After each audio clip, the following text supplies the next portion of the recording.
Hello, people. Today we're going to talk about one of the first collections I ever started putting together as a child. I was like 6 or 7. Ammunition.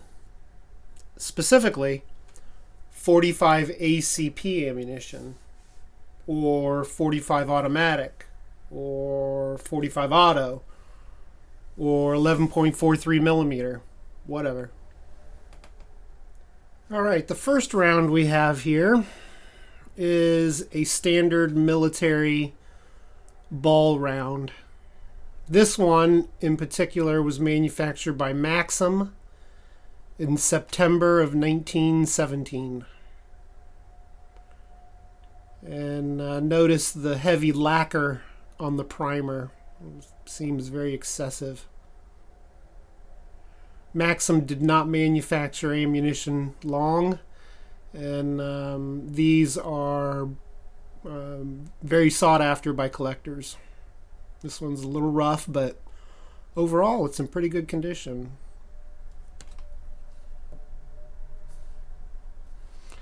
This next one here is beautiful. The case is just stellar, and the projectile is beautiful. This is Frankford Arsenal, January of 1913. This is a beautiful example of a standard pre-World War I 45 ball round. All right, this one here, like the Maxim, it's not in the best of shape. All the tinning on the projectile is worn away virtually. However, this is also Frankfurt Arsenal, and it's dated September of 1911.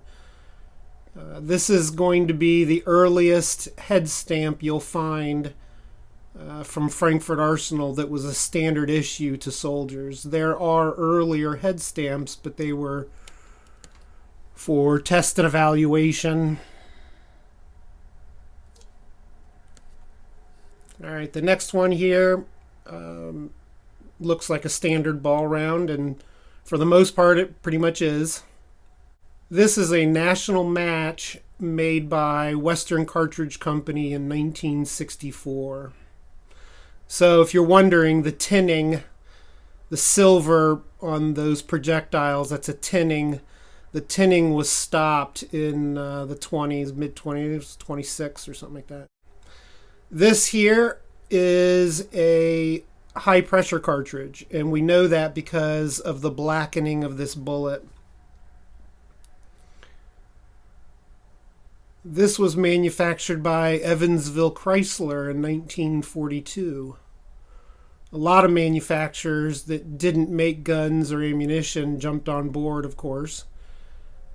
And Chrysler Corporation was no different. They are one of the largest manufacturers of ammunition from World War II.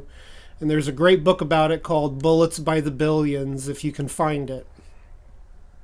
Put out by the Chrysler Corporation in, I think it was 47. They're super hard to find. This is a dummy round. Although the case is made by Frankfurt Arsenal, it's hard to say who put this together. Frankfurt Arsenal could have put it together for soldiers.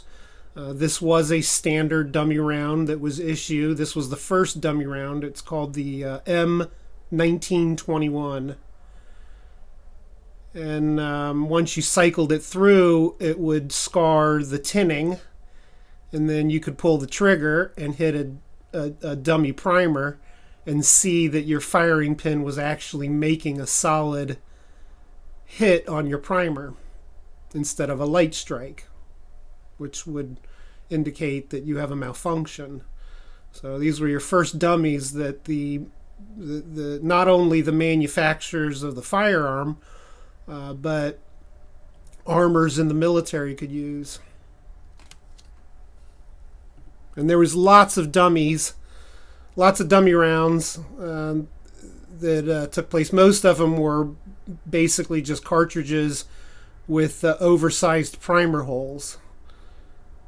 This one is a proprietary case manufactured to be a dummy with no primer hole.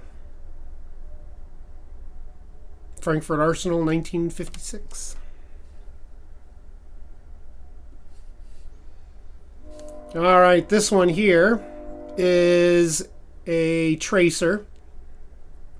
The standard tracer at the time was called an M1, and this is virtually exactly the same as an M1. However, the star here on the case indicates that this is a high annealing case. So this projectile, if you notice, extends all the way down to where this little bump is, the jacket to the projectile. And although it's still a standard 230 grain bullet, or roughly about there, there's a large cavity here below the lead that contains a tracer component. Well, under certain climatic conditions, this tracer component will expand, and when it expands, it causes the case to crack. So this was a special alloy case that they experimented with to try to prevent that cracking. And here is another experimental from Frankfurt Arsenal in 1945. Now this case is made of steel, and the projectile was a special projectile. The jacket of the projectile is made out of cellulose acetate, but the projectile itself was manufactured by a pyrotechnics manufacturer, National Fireworks Inc., out of West Hanover, Massachusetts. This is the T92 experimental signal round. They wanted a round, the Navy wanted a round that would put off a brighter signature than the standard tracers that the Army was using for training. This was a training round so that soldiers could see where their bullets were going. But the Navy wanted a tracer round so that they could signal from ship to ship. I paid $15 for this one. A lot of these cartridges are really rare, really hard to find, so typical gun show isn't going to do it. You've got to go to an ammunition show and hook up with, ammunition collectors. This is the standard M9 blank. Most people that have used the M9 blank will recognize it as a brass case. This was the first M9 blank out of Frankfurt Arsenal in the 1944. And these were manufactured by the Ordnance Department for canine training and horse training. Here's another Frankfurt Arsenal 1953. This is another blank experimental model. They were trying a lot of different designs to get the gun to cycle. So they closed the opening of the cartridge here to see if they could increase the pressures, which I'll argue they were very unsuccessful at it. Here's another one, very strange. Frankfurt Arsenal 1953.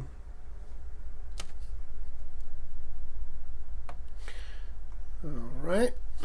And our last special purpose cartridges these are shot cartridges.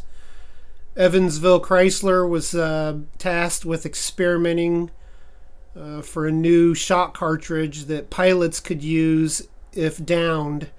They could use it to hunt small game and survive that way. So this was one of the cartridges that came out of those experiments, and they never adopted this one. This was just a experiment. Now here's another experiment that was widely unsuccessful. That's white oak. a white oak bullet they hollowed out on a lathe, on a wood lathe, and filled it with BBs. And this is from Frankford Arsenal in 1943. So there's only 800 of these cartridges in existence. And many of them were shot. Many of them were fired.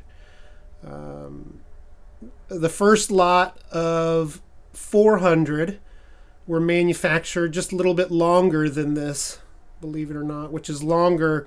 This is longer, just slightly longer than a standard ball cartridge. So expecting this to cycle through a magazine, or expecting it to, load down into the magazine, it wasn't going to happen. So they made them shorter, and this is the result. This was the shorter result. The second lot was another lot of 400, and the second lot was in, I think they were both in 1943. I think they say they have the same head stamp. But that's it. There's 800 of these out there, and I have 2 of them. So, and I've seen probably a dozen. So I'm not sure how many exist in the world today, but... And then this is what the military landed on. This is the M15 shot. It's just got a paper wad. It's got a lot of BBs in there. This was manufactured by Remington Arms in 1944. This is really hard to do. If you could see how I have to, how I'm lighting this, it would. So this is a U.S. cartridge company. Notice the primer is also head stamped there. Isn't that crazy? This is from a lot of ammunition that was made in 1913. Notice the cartridge has a crack in the case there. US and USC was not a manufacturer that was used long as well. Here is a Winchester repeating arms. 45 AC with a W marked primer. Now, it's said that this is the first head stamp that you'll find on a 45 cartridge going back to 1904. This, I don't believe, is that cartridge, because those original 1904 cartridges did not have a case crimp here, but I'm not sure. That's a good question. Notice right there on the bullet, Winchester marked the bullet with a W. That's wild. Either way, this is an old contract. I'm thinking it goes back to 1911 to 1913, but I'm not really sure. If somebody recognizes what this is, please comment in the comments below. There are certainly people out there that know a lot more on this subject than I do. This next cartridge, if you'll notice, has a cannula on the bullet itself.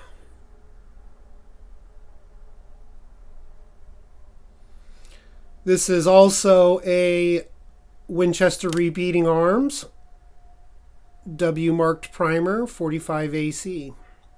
So this style head stamp, when they put it together in 1904, they certainly probably did continue to use it for several years.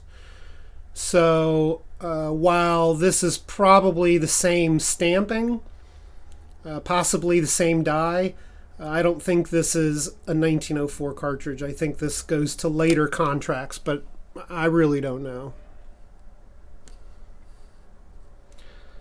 This one has a cannula on the cartridge itself, on the bullet, around the rim of the bullet, and also on the cartridge it has a crimp that looks like a cannula.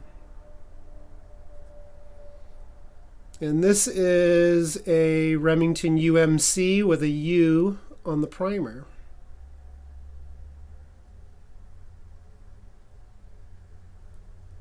This one's in great shape. Beautiful, beautiful example. All right. This second to last one here. This is a beautiful example. Case is a little rough. This is a UMC contract. And I think, again, I'm not sure, but I think this is a 1908 contract. The 1908 contract, I believe, did have a case crimp. All right, and our last cartridge here, if you'll notice the contour of the bullet, let's get some focus, is slightly different than the rest. No, this is not a Frankford Arsenal April 06. I wish it was.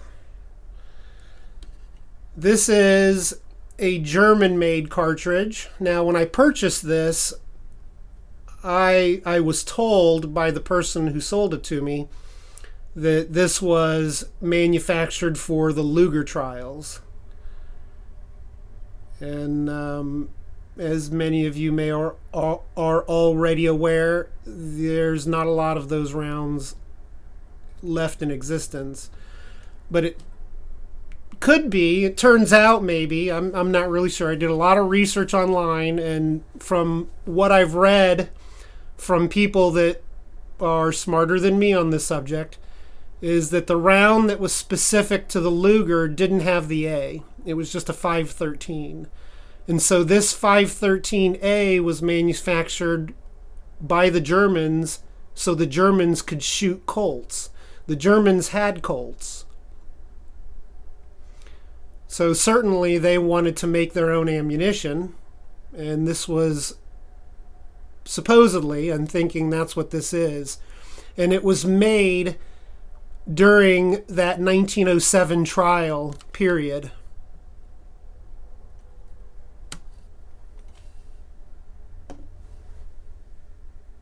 Thanks for watching, people. Make it a great day. Two great books on this subject: History of Modern U.S. Military Small Arms Ammunition by Hackley, Woodin, and Scranton. If you collect U.S. military ammunition, these two books, Volume 1 and Volume 2, are a must-have. Una volta, amigo. Ci sono dentro fino al collo! Ah.